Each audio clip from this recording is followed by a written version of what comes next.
Fondée en 1047, l'abbaye aux Dames est le premier couvent de Saintonge, un lieu de recueillement et de spiritualité.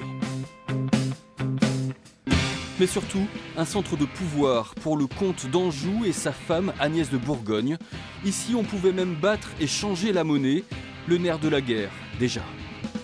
Geoffroy de Martel, qui conçoit le site, effectivement veut mettre en culture des terres et veut asseoir son autorité loin des bases de son pouvoir en Anjou.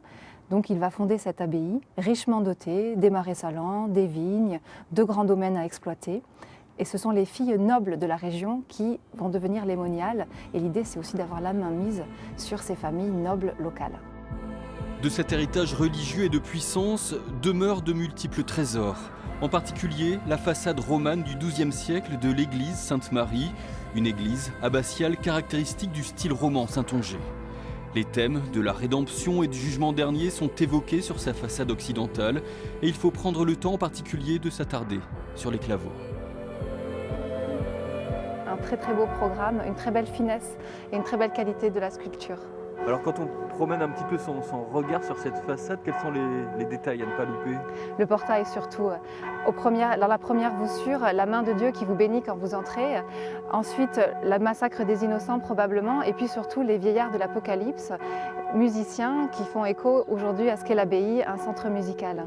Car depuis 1972 et la création du festival de musique baroque de Saintes, l'abbaye est devenue une cité musicale qui accueille des concerts, des enregistrements, des résidences.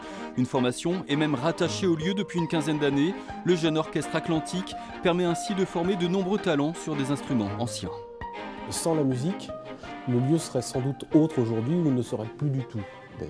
Et des gens se sont posé la question de le détruire parce qu'il était dans un état lamentable, pitoyable, enfin prêt à mourir d'une certaine façon. Et c'est bien la musique qui a fait renaître ce lieu de ses cendres. Lieu de culture, l'abbaye aux Dames est également l'un des phares touristiques de Saintes. Son développement économique est en perpétuelle évolution. Un magasin propose livres, disques, produits dérivés et on peut même dormir à l'abbaye et vivre ainsi une expérience monacale. Car cette cité musicale entend bien imposer sa marque à travers les siècles.